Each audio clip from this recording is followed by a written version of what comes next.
April 1862. The siege lines outside Yorktown stretched for miles, mud, muskets, and the low thrum of artillery echoing through Virginia's spring fog.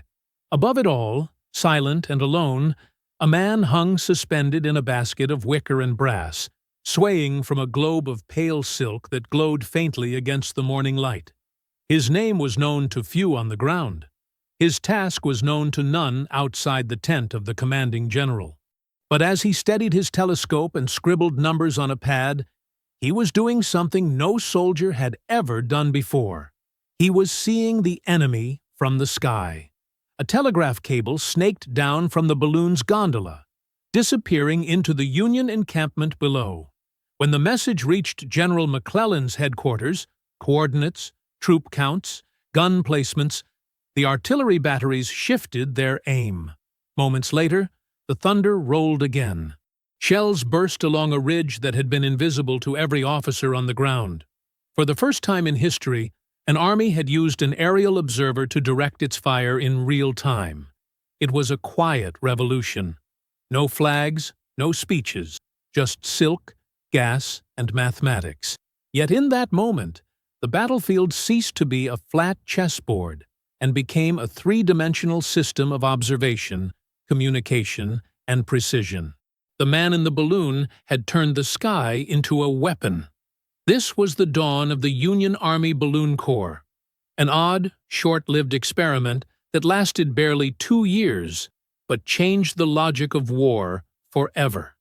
Before airplanes, before satellites, before drones, there was this: a handful of civilian aeronauts floating above the battlefields of the Civil War, tethered to the earth by little more than a rope and an idea.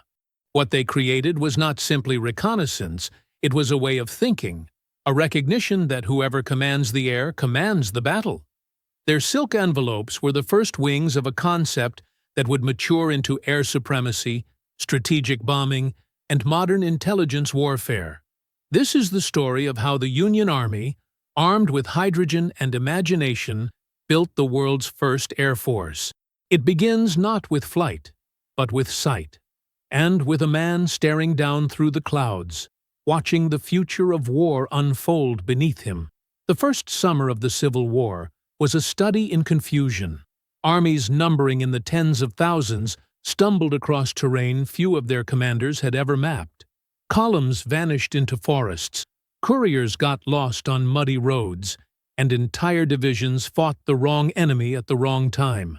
At First Bull Run in July 1861, Union and Confederate forces collided almost by accident, two blind giants swinging in a fog of dust and rumor. Soldiers later recalled the chaos as a thunderstorm made of men. The problem wasn't courage or even planning, it was vision.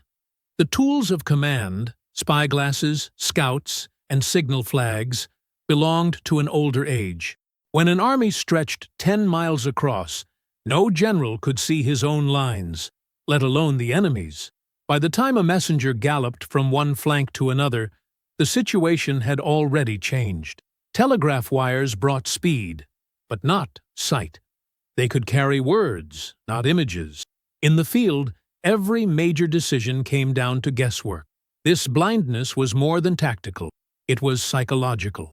Commanders were forced to imagine the battlefield as if viewing it through fogged glass. They pictured troop movements they couldn't confirm, enemy strengths they couldn't measure. The stress was crushing. "We move against shadows," wrote one Union officer after Manassas, "and fight ghosts until they shoot back." Even the maps betrayed them. The best surveys dated back to the 1830s, before railroads and farms reshaped the land. Soldiers often navigated using travelers' guidebooks or hearsay from local farmers, many of whom lied outright to mislead the other side. In this vacuum of knowledge, paranoia flourished. Generals overestimated enemy numbers, delayed offensives, and fortified against imaginary threats. The Civil War's first campaigns were dictated not by strategy, but by fear of the unseen. The Confederacy suffered from the same curse. General Beauregard's staff struggled to confirm Union positions across the Potomac in 1861, resorting to climbing church steeples and water towers for a glimpse of blue coats. When rain and fog rolled in, entire sectors of the front went dark. By the time scouts returned with news, it was outdated. Battles became improvisations, fought in smoke and confusion, decided as much by luck as by design. The human cost of this blindness was staggering. At Ball's Bluff, Union forces crossed the Potomac on faulty intelligence, believing they faced a token Confederate detachment. In reality, an entire brigade waited in ambush. By nightfall, hundreds of Union soldiers lay dead or drowned. Senator Edward Baker, Lincoln's friend and political ally, was among them.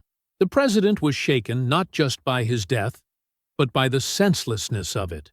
"We did not know what we were walking into," a survivor said afterward. That sentence haunted Washington. The Union could afford defeats, but not ignorance. Lincoln, a man obsessed with measurement and information, began to see that the war would not be won solely by rifles or courage. It would be won by the side that could see. The idea of flight was not new in 1861. Ballooning had been a public curiosity for decades, part science and part spectacle. Aeronauts like John Wise and Thaddeus Lowe filled newspapers with tales of ascents into the heavens, carried by hydrogen and ambition. But their work belonged to fairs and exhibitions, not to war. Few soldiers took them seriously. Yet, in the summer of 1861, as reports from the front grew increasingly contradictory, the notion of a bird's-eye view no longer seemed like fantasy. It felt like salvation. That July, a peculiar civilian began visiting Washington's military offices, carrying diagrams of balloons and a letter addressed to the president. His name was Thaddeus Sobieski Constantine Lowe, a name as large as his ideas. He claimed he could give the Union Army what no other army in history had ever possessed: a view of the battlefield from the sky. Most officers dismissed him outright.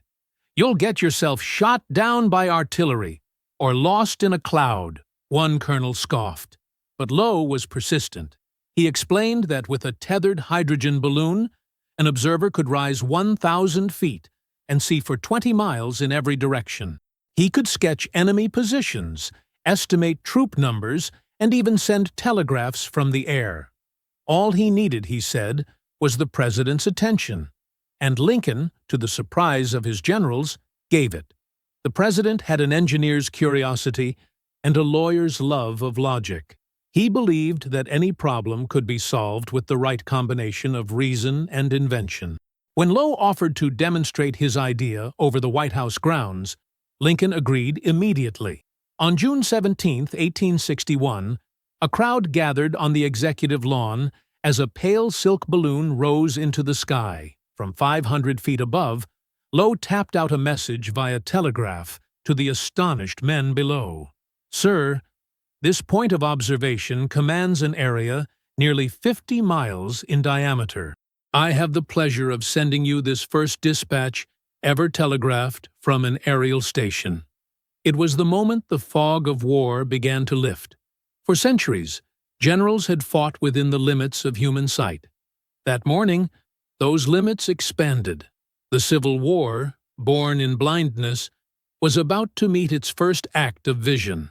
Thaddeus Sobieski, Constantine Lowe, looked like an unlikely soldier. He was a scientist, a showman, and, depending on who you asked, a lunatic. By the time he stood before Abraham Lincoln in 1861, he had already drifted across half the country in hydrogen balloons, lecturing crowds about atmospheric currents and the future of flight. He had once planned to cross the Atlantic Ocean by air, departing from New York and landing, as he boldly put it, somewhere on the European continent. A storm had destroyed that dream, scattering his equipment and fortune, but not his ambition. When the Civil War broke out, Lowe saw what few others could. A nation at war with itself was also a nation of invention. Railroads, telegraphs, and ironclads were transforming the mechanics of conflict. The air, he believed, could be next. His failed transatlantic balloon, Enterprise, still lay in storage, patched, massive, and ready to fly. Low's demonstration on June 17, 1861, changed everything. The balloon ascended over the White House lawn, while a crowd of officers, clerks, and curious onlookers stared upward in disbelief. From 500 feet above Washington, Low sent a telegraph down the line he had strung from the basket to the executive mansion below. This point of observation commands an area nearly 50 miles in diameter. I have the pleasure of sending you this first dispatch ever telegraphed from an aerial station. Lincoln's fascination was immediate. Here, in one man's experiment, was a solution to the Army's greatest handicap: blindness. The president asked direct, practical questions. Could the balloon see over Confederate lines at Manassas? Could it send information fast enough to adjust artillery? Could it be moved with the Army? Low's calm confidence convinced him. Within days, Lincoln arranged for Low to meet the topographical engineers of the War Department. The officers were less impressed. Gas bags and show tricks, one captain muttered. But Low understood that persuasion was part of the job. He offered a second demonstration. He would observe from several hundred feet above the Potomac and locate hidden Confederate camps. His predictions proved accurate. A week later, he received official authorization to form a new experimental unit, the Union Army Balloon Corps, under the Bureau of Topographical Engineers. No one quite knew how to categorize it. The Corps wasn't infantry, artillery, or cavalry. Its men weren't even soldiers. Most were mechanics, chemists, or civilian aeronauts drawn from the circus-like world of 19th-century ballooning. But what they lacked in discipline, they made up for in ingenuity. Low immediately began designing a fleet of military balloons suited for war. The showman became an engineer overnight. His designs emphasized portability, durability, and control. He oversaw the construction of 7 gas balloons: Union, Intrepid, Constitution, Eagle, Washington, Excelsior, and United States. Each was made from varnished silk coated in linseed oil to retain hydrogen. The largest, Intrepid, measured nearly 50 feet across and could lift over 1,000 pounds, enough for 2 observers, instruments, and a telegraph line. Hydrogen generation was the next challenge. Low designed mobile gas generators, iron retorts mounted on wagons that mixed iron filings and sulfuric acid to release hydrogen. The process was slow, smelly, and dangerous, but it allowed his balloons to be inflated in the field without reliance on city gasworks. Each operation required tons of equipment, barrels of acid, and teams of horses or oxen to haul it. Yet for the first time in history, an army could bring its own sky with it. Lincoln visited Low's camp in late summer and was delighted by the progress. He watched as the balloon union rose over the Potomac and tethered itself like a captive moon. That, Lincoln reportedly said, is a fine vantage from which to see the war. To Low, it was more than vantage. It was transformation. From the start, the Balloon Corps was an uneasy fit within the Army's hierarchy. Field generals distrusted civilians meddling in military affairs. Some ridiculed Low's men as sky gazers. Others accused them of draining funds needed for rifles and ammunition. But Lincoln's support shielded Low from early attempts to dismantle the project. As long as the president believed in him, the Corps would fly. By autumn, the Balloon Corps had grown into a small but capable force. Low's team established a base of operations at Fort Corcoran, near Arlington Heights. There they built hydrogen plants, stitched balloon envelopes, and trained operators to read terrain from above. Observers learned to sketch enemy formations in shorthand, measuring angles and distances by eye. Accuracy mattered. A single misplaced line could mislead an entire corps of soldiers. Every successful ascent deepened Low's conviction that the air would change warfare forever. When he rose above Washington at dusk, watching the Potomac glint in the fading light, he imagined a future where armies could map, communicate, and strike without ever being blind again. To most of his peers, it was fantasy. To Low, it was destiny. By December 1861, the Union Army had 7 operational balloons, a staff of 50 men, and the backing of the President of the United States. The world's first aerial reconnaissance unit was no longer an experiment. It was an institution, and soon, on the misty plains of Virginia, it would prove what the air could do. In the spring of 1862, as the Union Army began its grand offensive toward Richmond, the sky itself became a new front line. The Peninsula Campaign was meant to end the war swiftly. McClellan's Army of the Potomac, 120,000 men strong, would descend on the Confederate capital by way of the Virginia Peninsula, crush resistance, and bring the rebellion to heel. But as the troops slogged through rivers and swamps, their commander still faced the same ancient problem. He could not see. Every ridge could hide an ambush. Every wood line might conceal a battery. That changed when a pale balloon called Intrepid rose above the Union camps near Yorktown. From 1,000 feet in the air, an observer could see beyond the treetops for miles.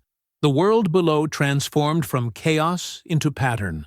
Lines of trenches, wagon trains crawling like ants, and the faint shimmer of bayonets under the sun.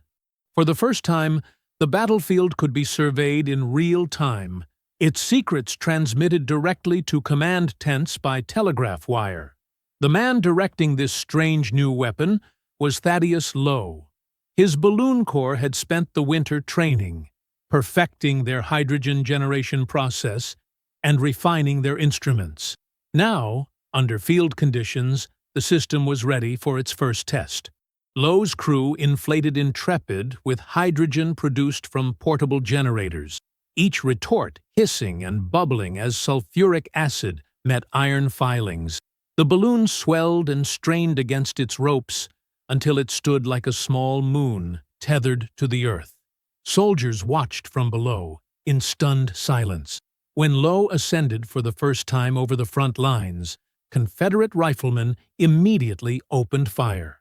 The bullets whistled harmlessly past, but the message was clear. They understood the danger.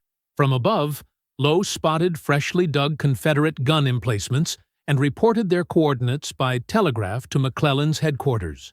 Minutes later, Union artillery adjusted its range, and shells began bursting exactly where he had pointed. The results were devastatingly accurate. A new kind of warfare had just begun, one directed from the air. Every ascent brought discoveries. Lowe and his fellow observers, scientists, engineers, and even artists trained to sketch terrain, identified troop movements invisible to scouts on the ground. They mapped the Confederate defensive ring around Yorktown, revealing that many of the positions were decoys. McClellan, cautious as ever, still hesitated. But the evidence Lowe provided would later guide the Army's advances with precision impossible only months before. The technical logistics were brutal.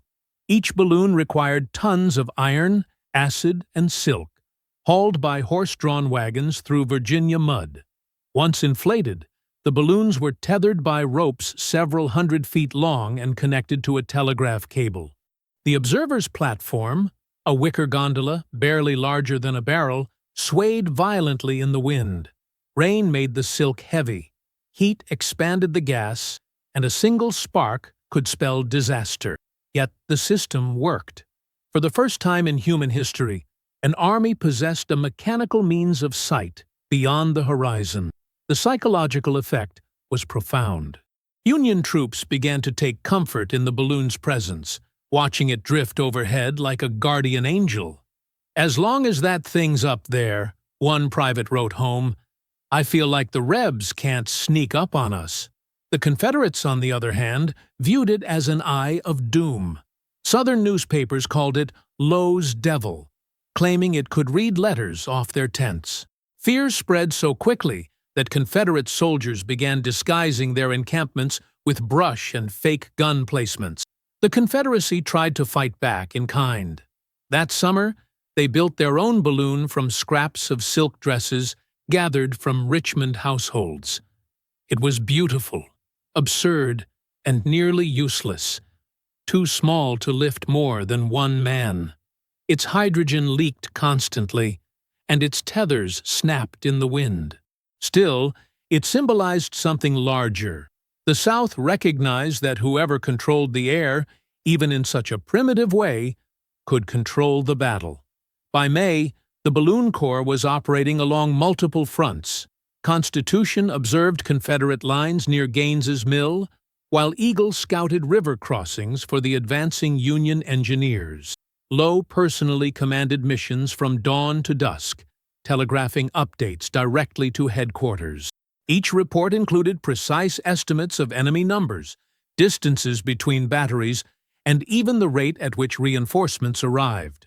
In modern terms, the Balloon Corps had become a living reconnaissance network, one that stretched vertically, not just across the ground. Not everyone appreciated it. Many generals dismissed Lowe's data as unmilitary. They preferred intuition to instruments, tradition to innovation. McClellan often accepted reports that confirmed his caution and ignored those that contradicted it. When Lowe's observers warned that Confederate lines were weaker than they appeared, McClellan doubled his entrenchments instead of advancing. The irony was bitter. The Union possessed the first airborne intelligence system in history and still hesitated to use it fully. But the facts on the ground could not be denied. The maps produced from balloon observations were the most accurate of the war. They revealed the geometry of enemy defenses, the shape of the rivers, even the gradients of the hills. When Union guns roared in unison, guided by those maps, they struck with precision unseen before in American warfare. By the end of the Peninsula Campaign, Lowe's men had made over 3,000 ascents. They had changed how armies understood battle, transforming it from a guessing match into a science of observation and coordination. The sky had become not just a view, but a weapon. And for a brief, brilliant moment in that muddy spring, the Union Army stood on the threshold of a revolution. The war was still fought on the ground, but its future now belonged to those who could see from above. By the summer of 1862, the Union Balloon Corps had become both indispensable and despised, a marvel of ingenuity that few soldiers truly understood. Thaddeus Lowe's Silk Giants had proven their worth over the fields of Yorktown and Fair Oaks. Yet, to many in the Army of the Potomac, they were still curiosities, floating symbols of scientific eccentricity rather than instruments of war. In an army built on muskets and bayonets, the idea that victory could depend on a balloon seemed almost heretical. The problems began with logistics. Every ascent required a small industrial operation. Hydrogen, the lifeblood of the balloons, could not simply be stored and hauled in barrels. It had to be manufactured on the spot. Lowe's portable generators, massive iron kettles mounted on wagons, used iron filings mixed with sulfuric acid to produce gas. The process was slow, dangerous, and foul-smelling.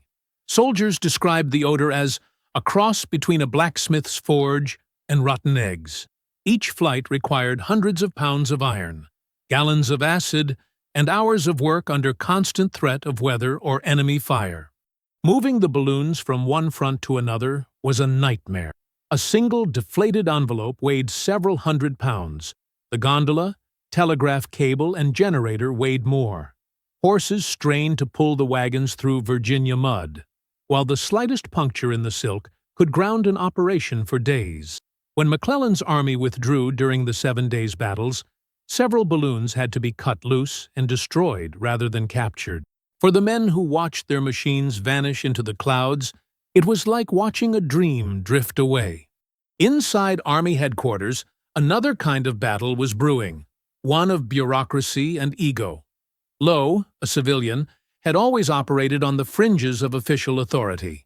Though appointed by Lincoln himself, he had no formal military rank. The Balloon Corps fell under the Bureau of Topographical Engineers, a small, proud branch already protective of its turf. Officers resented taking orders from a man they viewed as a self-promoting showman. When Low requested funds or supplies, his letters were often delayed or ignored. His pay, set at $6 a day, was less than half that of many junior officers. The Army used his intelligence but rarely credited his name. Still, the results spoke for themselves. From his balloon constitution, Low mapped enemy positions at Fredericksburg weeks before the battle. His reports warned that Confederate forces were reinforcing the bluffs on the far side of the Rappahannock River, information that, had it been heeded, might have spared the Union from one of its worst defeats. Instead, the data was filed away, its accuracy doubted.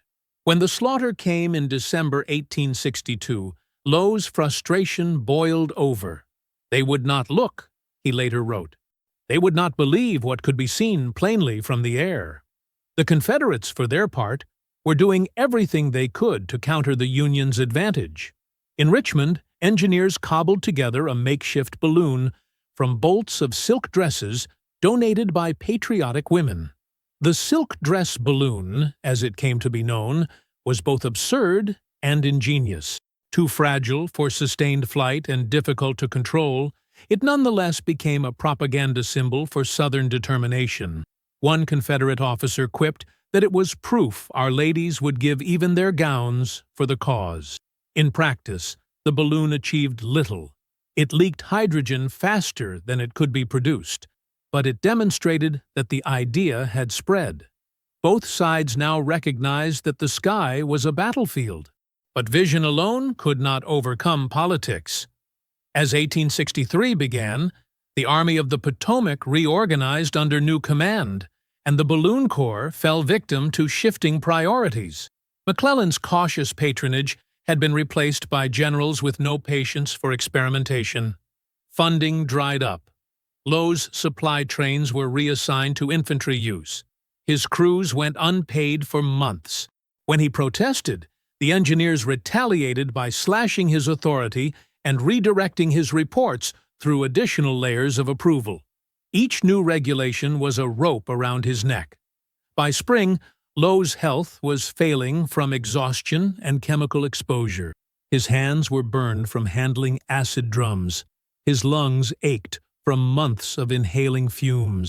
In May 1863, after 2 years of service and over 3,000 ascents, he submitted his resignation. "I cannot," he wrote, "continue without means, rank, or recognition."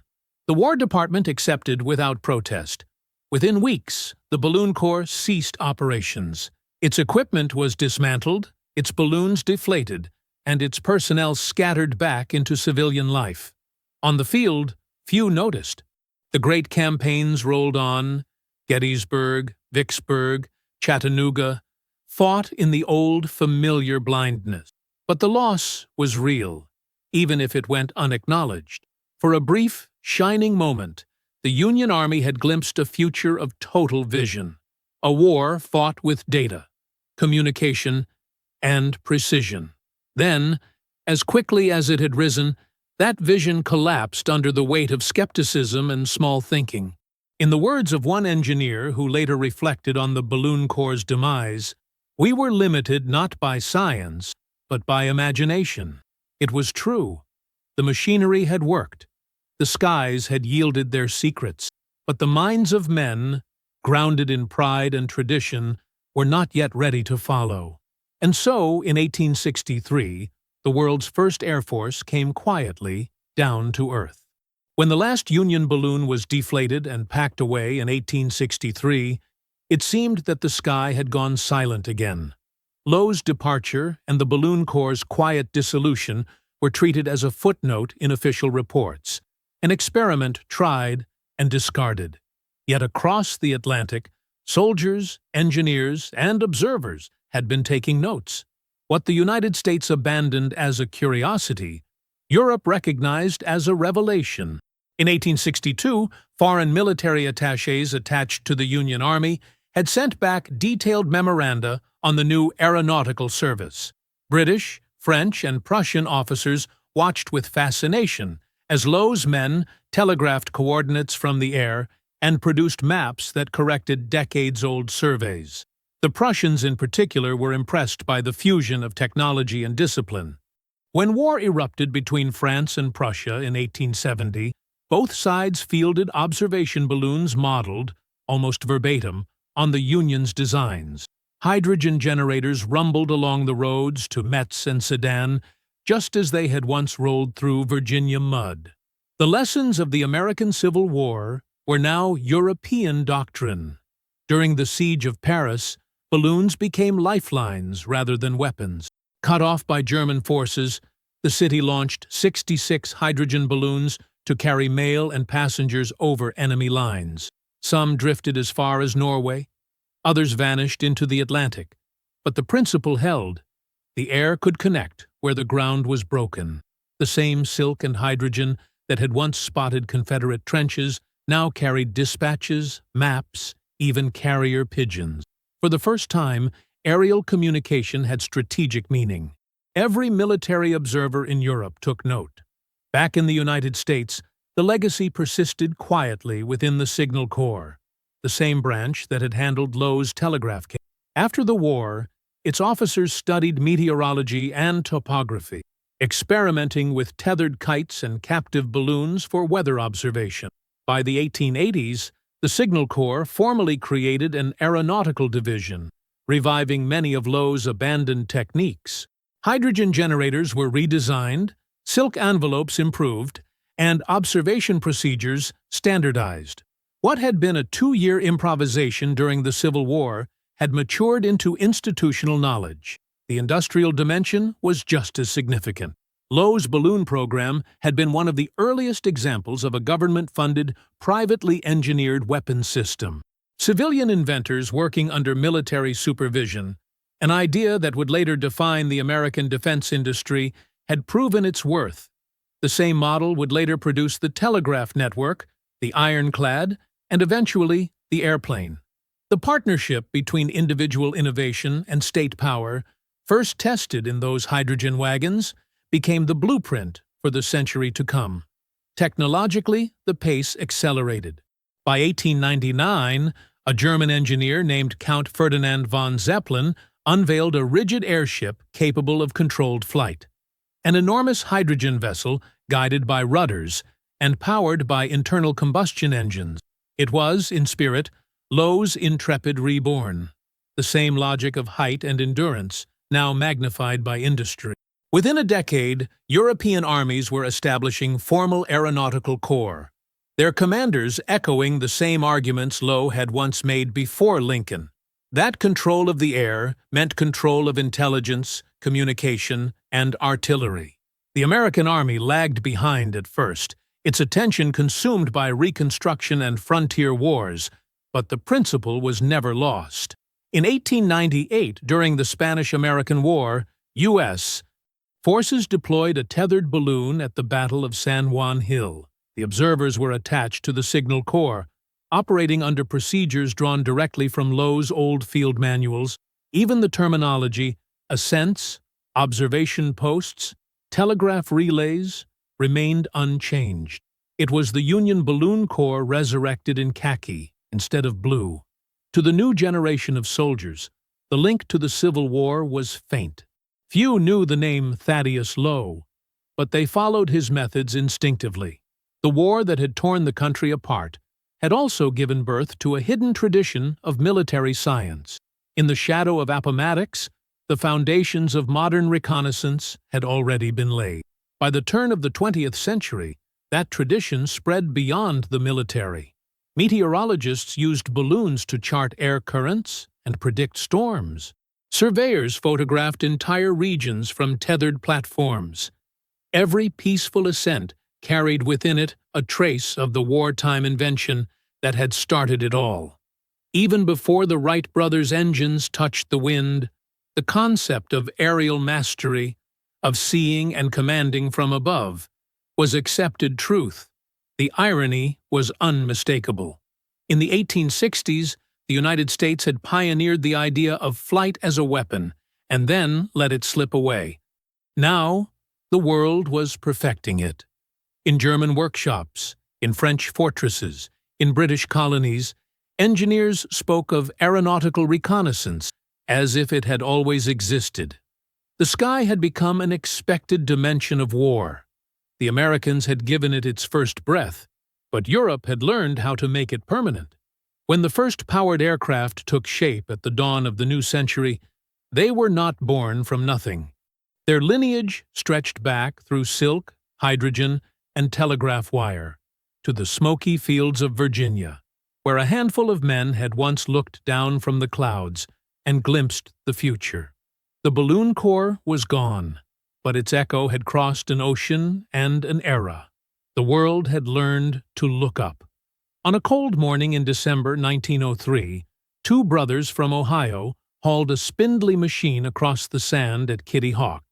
When Orville Wright lifted off the ground for 12 seconds, the onlookers called it a miracle of modern invention. It was, but it was also a continuation. The flight that changed the century had roots 4 decades older, in a muddy field outside Yorktown, where a man in a silk balloon had first looked down on war from above. History rarely unfolds in clean lines.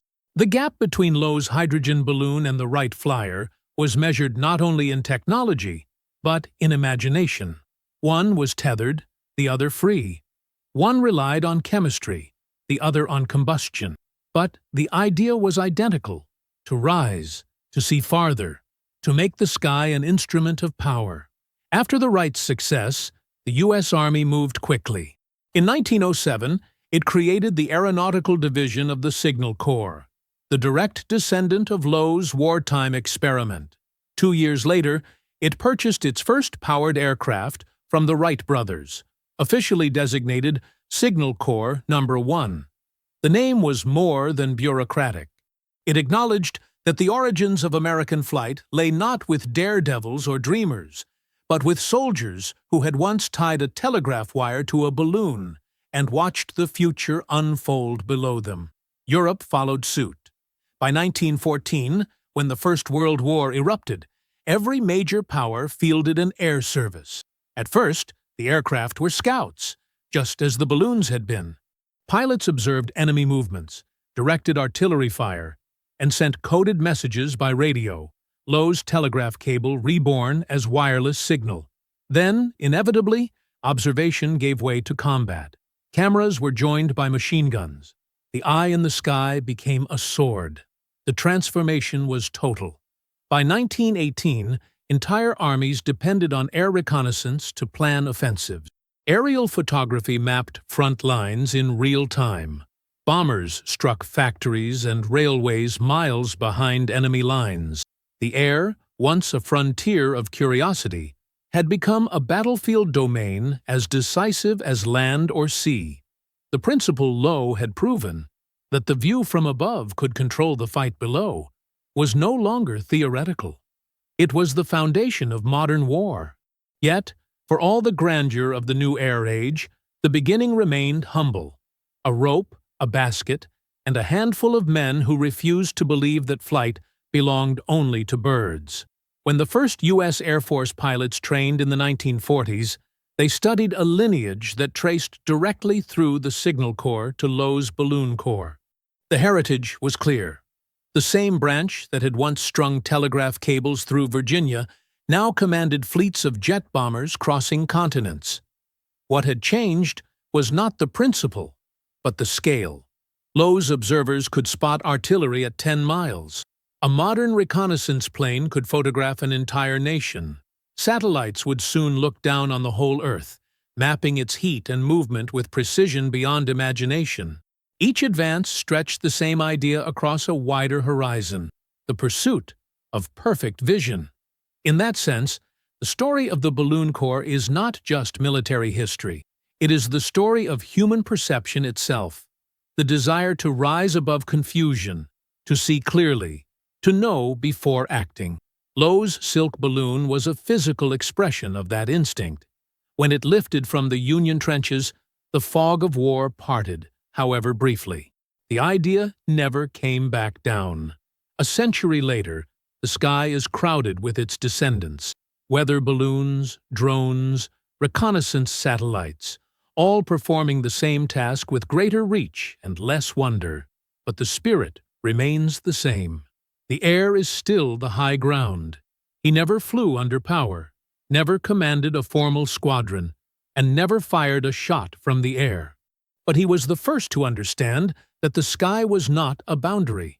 It was a battlefield. The rope that once tethered his balloon to the earth was both a lifeline and a limit. When the wind caught it, the silk strained upward, desperate for freedom.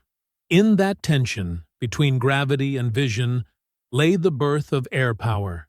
Everything that followed, from the Wright Flyer to the stealth bomber, began with that pull toward the horizon. The Balloon Corps disappeared in 1863, but the dream it proved never did. The moment a man rose into the sky and saw war as a pattern beneath him, humanity's perspective changed forever. The rope snapped long ago. The idea never came down.